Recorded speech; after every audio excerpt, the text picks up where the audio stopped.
السلام علیکم، میں ہوں رضوان اشرف۔ 27ویں آئینی ترمیم پاس ہونے کے بعد اب جو ترمیم آ رہی ہے وہ ہے 28ویں آئینی ترمیم۔ 28ویں آئینی ترمیم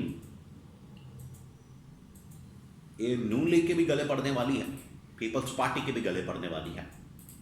اسی وجہ سے پیپلز پارٹی تو اس بات کو سمجھ گئی ہے، انہیں تو آئیڈیا ہو گیا، اندازہ ہو گیا، لیکن اب اس کے جو خط و خال ہے 28ویں آئینی ترمیم اور اس کے بعد کی جو صورتحال ہے اس کا اب انکشاف کر دیا گیا ہے، جس کے اندر نئے صوبے بنانا، نیا نظام بنانا، نئے الیکشن کروانا اور نئی حکومت بنانا، یہ وہ تمام چیزیں شامل ہیں جو کہ 28ویں آئینی ترمیم کے نتیجے میں سامنے آئیں گی۔ اس کے بارے میں جو انکشاف کیا گیا، انتہائی اہم ترین شخصیت نے پورا کا پورا جو اس پر ڈیٹیل ہے واضح الفاظ وہ پبلش کر دی ہے، بتا دی ہے، اور اس کے اندر بتا دیا گیا کہ یہ کچھ آ رہا ہے۔ تو اس کے بارے میں کچھ بڑی اہم ترین معلومات بھی حاصل کی کہ ادھر آخر ہو کیا رہا ہے، پیچھے چل کیا رہا ہے، وہ آپ کے ساتھ میں شیئر کرتا ہوں۔ ایک ہے سابق سیکرٹری الیکشن کمیشن کنور دلشاد، اور وہ الیکشن کمیشن کے ساتھ کام کر چکے ہیں، اس کے علاوہ اسٹیبلشمنٹ کے بڑے قریب سمجھے جاتے ہیں۔ انہوں نے ایک کالم لکھا اور اس کالم کے اندر پوری ڈیٹیل بتا دی ہے۔ اس سے پہلے سہیل وڈائچ نے بھی ایک کالم لکھا تھا، اس کے اندر انہوں نے بتا دیا کہ اب نظام تبدیل ہونے جا رہا ہے۔ اس کے علاوہ مختلف جو صحافی ولاگرز وہ بھی اس کے بارے میں ڈیٹیل دے رہے ہیں، تفصیل دے رہے ہیں کہ نظام تبدیل ہونے والا ہے، لیکن وہ کیسے ہوگا، کس طرح سے ہوگا، یہ سب سے بڑا سوال تھا، اور اس کو ایڈریس کیا ہے کنور دلشاد نے اپنے کالم کے اندر۔ انہوں نے کیا لکھا، انہوں نے کیا بتایا، 3-4 اہم ترین پوائنٹس ہیں، وہ آپ کو میں بتا دیتا ہوں تاکہ آپ کو پوری کہانی سمجھ آ جائے، پورا معاملہ سمجھ آ جائے۔ یہ 26ویں آئینی ترمیم، 27ویں آئینی ترمیم، 28ویں آئینی ترمیم، اگر کوئی یہ سمجھتا ہے کہ یہ نون لیگ کے فائدے کے لیے کی جا رہی ہے یا پیپلز پارٹی کے فائدے کے لیے کی جا رہی ہے، تو یہ ان کی خام خیالی ہے، یہ ان کی غلط فہمی ہے کہ ان کے فائدے کے لیے ترمیم کی جا رہی ہے۔ ترمیم ہو رہی ہے کسی اور مقصد کے لیے، 26ویں، 27ویں اور آگے 28ویں۔ وہ مقصد میں آپ کو بتا دیتا ہوں، 3-4 اس کے اندر بڑے پوائنٹس۔ دیکھیں 28ویں ترمیم کے اوپر یہ کیوں اتنی بھاگ دوڑ کر رہے ہیں، کوئی دھمکیاں دے رہا ہے، کوئی بڑکے مار رہا ہے، کسی کا باپ بھی نہیں کر سکتا، یہ نہیں ہو سکتا، وہ نہیں ہو سکتا، لیکن یہ ہوگا، اور اس کے بعد جو نتیجہ نکلے گا وہ نون لیگ اور پیپلز پارٹی کے لیے قیامت سے کم ہے۔ اب ہوگا کیا؟ ہوگا یہ کہ 28ویں آئینی ترمیم کے نتیجے میں سب سے پہلا جو کام ہوگا وہ یہ کہ پورے کے پورے نظام کو تبدیل کیا جائے گا، پورا نظام۔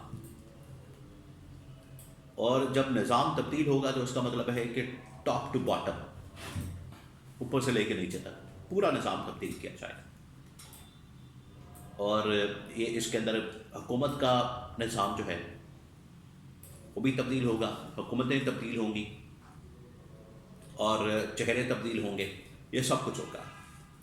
اب اس کے اندر نظام کی تبدیلی جب ہوگی تو اس میں یہ کہا جا رہا ہے کہ نئے صوبے بنیں گے اور 5 نئے صوبے بنائے جائیں گے، 5 نئے۔ اس کا مطلب ہے کہ 2 تو کم از کم لازمی بنیں گے ہر صوبے کے اندر۔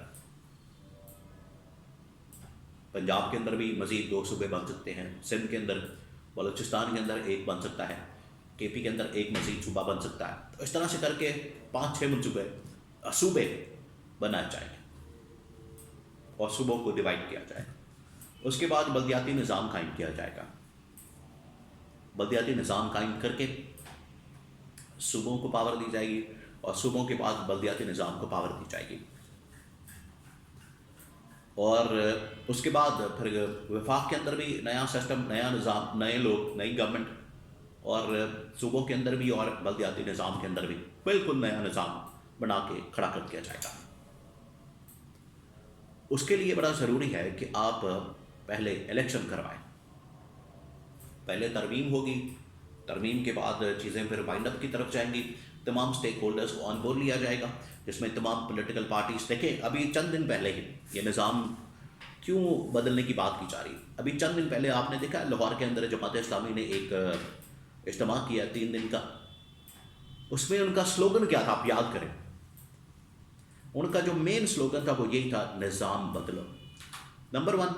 نمبر 2، جو ایم کے ایم آج بات کر رہی ہے، ایم کے ایم جو پریس کانفرنس کر رہی ہے، ٹی وی ٹاک شوز کے اندر باتیں کر رہی ہے، اس کے اندر وہ کیا کہہ رہے ہیں؟ ہمیں بلدیاتی نظام چاہیے، صوبہ چاہیے، اور ہماری جو ڈیمانڈس ہیں ان کو پورا کیا جائے. یہ کہا جا رہا ہے. تو اس کا واضح مطلب ہے کہ سگنل آ رہے ہیں، اشارے مل رہے ہیں، پیغام دیا جا رہا ہے، اور نون لیگ اور پیپلز پارٹی بالکل خارج ہونے والے ہیں. اب یہ سب کچھ ہوگا پہلے 28ویں ترمیم کے بعد تمام اسٹیک ہولڈرز کو آن بورڈ لیا جائے گا، پھر اس کے بعد الیکشن کی طرف جایا جائے گا. تو 2026 کے اندر آپ کو الیکشن بھی نظر آ رہے ہیں، جو کہ قمر دلشاد کے کالم کے اندر بھی یہ بات مینشن کی گئی کہ الیکشن بھی ہوں گے 2026 میں. تو یہ 2 سال 5 سال 10 سال 15 سال 20 سال یہ باتیں چھوڑیں. منصوبہ کہیں اور تیار ہو رہا ہے، پلان کہیں اور تیار ہو رہا ہے. وہاں پر 5 سال کا 10 سال کا تیار ہو رہا ہے، اس میں نہ نون لیگ کسی کھاتے میں ہے، نہ پیپلز پارٹی کسی کھاتے میں ہے. ان سے یہ 1-1.5 سال میں کام نکلوا کے اپنا فائدہ پورا کروا کے وقتی طور پر چلیں. کسی کو این آر او مل گیا، کسی کو کچھ مل گیا، کسی کو کیسز معاف ہو گئے، کسی کو لوٹ مار کا موقع مل گیا، کوئی وزیر اعظم بن گیا، کوئی وزیر بن گیا. چلے یہ وقتی طور پر ان کو فائدہ مل گیا، لیکن لانگ ٹرم میں اب ہوگا یہ کہ اب ایک نئے نظام کی بنیاد رکھی جا رہی ہے، جو کہ 28ویں آئینی ترمیم کے نتیجے میں سامنے آئے گی. اور 28ویں آئینی ترمیم اس کی بنیاد رکھے گا. پھر نئے الیکشن، اور نئے الیکشن کے بعد ملک کے اندر، اس سے پہلے آپ کو پتہ ہے بلدیاتی نظام، نئے صوبے، اور پھر اس کے بعد این ایف سی، نیا اسٹرکچر فائنانس کے حوالے سے، بجٹ کے حوالے سے، فنڈنگ کے حوالے سے، اور پھر اس کے بعد ملک بھر میں الیکشن، نئے انتخابات. تو ہر جگہ پر پھر نیا سیٹ اپ قائم کر دیا جائے گا. اور میں آپ کو ایک اور بات بتا دوں، اگر ملک میں اس وقت آج یا کل یا کسی وقت بھی الیکشن ہوگا فری اینڈ فیئر، آپ نے فری اینڈ فیئر بھی کروانا. یہ جو موجیں لگی ہوئی ہیں نا سکندر سلطان راجہ کے ہوتے ہوئے کہ نون لیگ جیتے گی، یہ موجیں بھی ختم کرنی پڑے گی.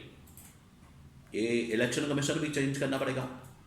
اور فری اینڈ فیئر اگر الیکشن ہوئے گا، وہ چاہے بلدیاتی ہوں، قومی اسمبلی، صوبائی اسمبلی کے ہوں، تو آپ یقین رکھیں عمران خان کی پھر جیت کر وزیر اعظم بنے گا.